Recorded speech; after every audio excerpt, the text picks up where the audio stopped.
तो चलिए देख लेते हैं कि आपको फॉर्म अप्लाई कैसे करना है। तो देख सकते हैं ये लिंक आपको मैंने जो डिस्क्रिप्शन में दे रखी है उस लिंक से ये बिल्कुल खुल के आ जाएगा। ये पेज न्यू खुल के आएगा जिसमें देख सकते हैं उत्तर प्रदेश पुलिस भर्ती बोर्ड के द्वारा। तो यहाँ पर आपको ये दिख रहा होगा अप्लाई ऑनलाइन। इस पर आपको जैसे ही यहाँ पर क्लिक करेंगे तो जैसे यहाँ पर क्लिक करेंगे तो ये नई लिस्ट पूरी नया साइट खुल के आ जाएगा। तो यहाँ पर अपना नाम लिखना है, आवेदक का नाम लिखना है। यहाँ पर आवेदक का नाम लिख देते हैं, तो मैं जल्दी से लिख देता हूँ। उसके बाद यहाँ पर अंतिम नाम लिखना है। अंतिम नाम जो भी है वो अपनी सरनेम लिख देनी है। उसके बाद यहाँ पर आवेदक का पूरा नाम फुल नेम लिख देना है, तो फुल नेम लिख देंगे। यहाँ पर फुल नेम लिख दिया। उसके बाद डेट ऑफ बर्थ यहाँ पर चूज़ कर लेंगे। तो मैं डेट ऑफ बर्थ जल्दी से यहाँ पर चूज़ कर लेता हूँ कि क्या आपकी डेट ऑफ बर्थ है वो यहाँ पर आपको चूज़ कर लेनी है। तो मैंने कर ली। अपने पिता का नाम बिल्कुल पूरी तरह से पिता का नाम लिख देना है। यहाँ पर माता का नाम लिख देना है और यहाँ पर जेंडर सिलेक्ट कर लेना है और यहाँ पर मोबाइल नंबर डाल देने हैं। मोबाइल नंबर डालने के बाद यहाँ पर मोबाइल नंबर की पुष्टि करनी है। पुष्टि कर देने के बाद यहाँ पर आपको आधार नंबर डालने हैं, तो आधार नंबर जल्दी से डाल देंगे। उसके बाद यहाँ पर अपनी ईमेल आईडी डालनी है, तो ईमेल आईडी डाल देते हैं।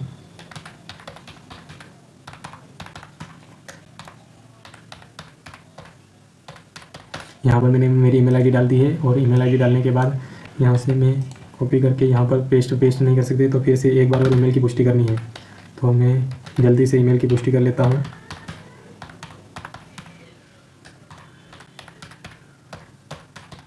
यहाँ पर ईमेल डाल देनी है। उसके बाद यहाँ पर आप इंडियन नेशनलिटी चेक कर लेंगे। उसके बाद यदि आप उत्तर प्रदेश के निवासी हैं तो येस करिए और यहाँ पर आप कौन सी ST/SC OPW कौन सी लेना चाहते हैं तो येस कर दीजिए। और उसके बाद यहाँ पर आप सिलेक्ट मूल निवासी प्रमाण पत्र वगैरह सब कुछ यहाँ पर डाल सकते हैं। यदि आप उत्तर प्रदेश के निवासी नहीं हैं तो यहाँ पर नो कर सकते हैं बिल्कुल। उसके बाद यहाँ पर आप कहाँ से, नो करने के बाद आप कहाँ से हैं उसके बाद ये क्लिक कर दीजिए। आप दूसरे स्टेट से फॉर्म डालेंगे तो आप जनरल में गिना जाएंगे, तो जनरल के हिसाब से फिर आपको कट ऑफ भी जनरल के हिसाब से रहने वाला है। तो यहाँ पर बिल्कुल ऐसे डाल सकते हैं। उसके बाद यहाँ पर आप अपनी शैक्षणिक योग्यता डाल सकते हैं। तो शैक्षणिक योग्यता हाई स्कूल जो टेंथ के बोर्ड का नाम है वो हम डाल देते हैं। तो मेरी 10th का बोर्ड का नाम जो है वो मैं डाल देता हूँ। आपने जिस भी बोर्ड से एग्ज़ाम पास की है वो डाल सकते हैं बिल्कुल। तो मैं डाल सकता हूँ उत्तीर्ण करने का महीना, आपने उत्तीर्ण कौन से साल में की थी, 10th कौन से साल में उत्तीर्ण की थी उसके बारे में आपको लिखना है। तो यहाँ पर मैं लिख देता हूँ अप्रैल मार्च जून, अप्रैल में लगभग की थी, तो यहाँ पर डन कर देंगे। उसके बाद यहाँ पर सिलेक्ट पास कर देंगे।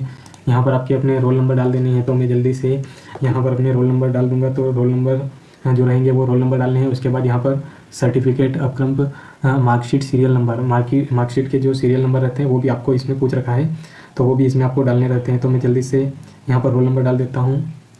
तो जल्दी 18 और 51, 28 488। और यहाँ पर मार्कशीट के सीरियल नंबर, जो सीरियल नंबर आपके जो रिजल्ट में ऊपर से सीरियल नंबर दे रखे हैं वो आपको सीरियल नंबर डाल देने हैं। तो मैं सीरियल नंबर भी अपने डाल देता हूँ। ये सीरियल नंबर जो आपके ऊपर रिजल्ट के ऊपर लिखे हुए रहते हैं वही आपको डालने रहते हैं। उसके बाद यहाँ पर 12th के रोल नंबर वगैरह पूछ रखा है। 12th किससे की है, कि जिस भी बोर्ड से आपने की है वो बोर्ड आप लिख सकते हैं। उसके बाद आपने कब पास की वो भी आप इसमें डाल सकते हैं। तो मैं यहाँ पर डाल देता हूँ, मैंने जब 12th पास की वो उसके बारे में डाल देता हूँ। तो ये हो गया। उसके बाद यहाँ पर सिलेक्ट पास सेलेक्ट करेंगे। यहाँ पर अपने रोल नंबर डालेंगे, तो मैं रोल नंबर यहाँ पर डाल देता हूँ 51 27 740, ये हो गया। उसके बाद यहाँ पर आपके फ़ोटो के ऊपर रिजल्ट के ऊपर यहाँ पर सीरियल नंबर लिखे गए होंगे, वो सीरियल नंबर आपको डालने रहेंगे। सीरियल नंबर डाल देंगे। उसके बाद यहाँ पूछ रखा है कि कंप्यूटर से O लेवल प्रमाण पत्र प्राप्त किया। यदि आपने डॉक्यूमेंट एनलिफ्ट से कंप्यूटर लेवल का O लेवल का प्रमाण पत्र प्राप्त किया है तो यहाँ पर येस कीजिए, वरना ये अन्यथा नो कीजिए, नो कर लेंगे।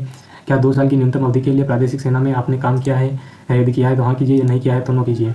राष्ट्रीय कैडेट कोर B प्रमाण पत्र यदि आपके पास है तो येस कीजिए, वरना नो कीजिए। उसके बाद यहाँ पर आप अपना एड्रेस डाल दीजिए। आप जहाँ से भी बिलोंग करते हैं वहाँ का आपका एड्रेस यहाँ पर आपको डाल देना है। तो मैं जल्दी से यहाँ पर अपना एड्रेस डाल दूँगा। यहाँ पर आप अपना एड्रेस फिल कर सकते हैं बिल्कुल। और यहाँ पर एड्रेस डालने के बाद यहाँ पर आप जहाँ से भी है हल्ला शहर आपकी बस्ती का नाम कुछ भी हो वो डाल सकते हैं। तो यहाँ पर मैं डाल देता हूँ शहर या कस्बे का नाम, तो आपके गांव का जो भी नाम है वो यहाँ पर आप डाल सकते हैं। उसके बाद आप किस राज्य से बिलोंग करते हैं वो डाल दीजिए। उसके बाद आप डिस्ट्रिक्ट ऑन द डिस्ट्रिक्ट, जिस डिस्ट्रिक्ट में आप रहते हैं उस डिस्ट्रिक्ट का नाम लिख दीजिए। तो मैं यहाँ पर नाम लिख दूँगा। यहाँ पर आपके पिन कोड नंबर डाल दीजिए 45 ठीक है। उसके बाद यदि आपका सेम एड्रेस, वर्तमान एड्रेस भी सेम है तो यहाँ पर यह सेम एड्रेस कर दीजिए, अन्यथा आप यदि वर्तमान में स्थायी पते में जहाँ रहते हैं वो आप बिल्कुल डाल सकते हैं। तो यहाँ पर आपको प्रीव्यू और सबमिट पे आपको क्लिक करना है। जैसे यहाँ पर प्रीव्यू देख लेंगे कोई भी गलती हुई, उसके बाद यहाँ पर आपको सब पे क्लिक राइट निशान करना है।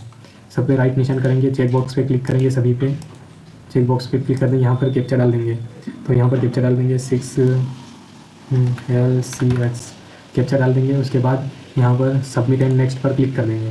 तो देख सकते हैं यहाँ पर आपको मेरा फॉर्म पूरी तरह से, ये मेरे रजिस्ट्रेशन नंबर वगैरह सब कुछ आ गया है। तो यहाँ पर एक्टिवेट OTP थ्रू, OTP आपके मोबाइल में आ जाएंगे। रजिस्ट्रेशन नंबर जो आ रखे थे वो आपको कॉपी करके सब कुछ यहाँ पर डालने रहेंगे। जल्दी से आप अपने रजिस्ट्रेशन नंबर डाल देंगे। तो मैं अपने रजिस्ट्रेशन नंबर यहाँ पर डाल देता हूँ। तो देख सकते हैं 11/74/65/26। यहाँ पर आपकी डेट ऑफ बर्थ डाल देनी है, आपकी डेट ऑफ बर्थ सही डाल देनी है। तो बिल्कुल आपका यहाँ पर आपका OTP बिल्कुल जो आया है वो OTP डाल देंगे। तो मेरा OTP जो आ रखा है, आपके पास एक OTP आया होगा, वो आप OTP बिल्कुल यहाँ पर डाल सकते हैं। आपके रजिस्ट्रेशन नंबर आपको कॉपी कर लेने हैं या आपको याद रखने हैं, तो यहाँ पर आप बिल्कुल डाल सकते हैं। उसके बाद यहाँ पर कैप्चा डाल देंगे। डालने के बाद यहाँ पर एक्टिवेट कर लेना है, ओके कर देंगे, एक्टिवेट हो जाएगा बिल्कुल। तो आप इसके लिए और एक्टिवेट कर देंगे। अब इसको आपको लॉगिन करना है। एक्टिवेट आपका अकाउंट हो गया। अब आपको वो रजिस्ट्रेशन नंबर यहाँ पर आपको वापस फिर से डालने हैं। तो 11/74/65/26 एक्टिवेट जैसे ही हो जाएगा, उसके बाद यहाँ पर आपको फिर से आपको लॉगिन करना है। तो लॉगिन करने के लिए आपको डेट ऑफ बर्थ वगैरह डालनी है। तो बिल्कुल मैं डाल देता हूँ। बिल्कुल यहाँ पर आपको कैप्चा डालना है, VWC7 कैप्चा डालने के बाद लॉगिन करना है। जैसे लॉगिन करेंगे तो यहाँ पर आवेदन शुल्क आपका जो पैसे लगेंगे वो 400 रुपये पे यहाँ पर कर सकते हैं। तो यहाँ से पे कर देंगे।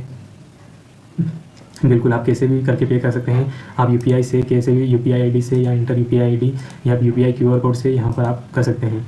तो यहाँ पर जो आपका आ जाएगा, यहाँ पर आपको पे करने के लिए आपको एक SBI का वो आपको स्कैन करके, इसको आपको स्कैन करके 2 मिनट में स्कैन करके आपको पैसे कर देने हैं। तो इसके बाद बिल्कुल आपका फॉर्म बिल्कुल पूरी तरह से भरकर रेडी हो जाएगा। तो बिल्कुल आप यहाँ पर पैसे करके आप अप्लाई कर सकते हैं। तो गाइस वीडियो अच्छा लगा हो तो लाइक करें। धन्यवाद।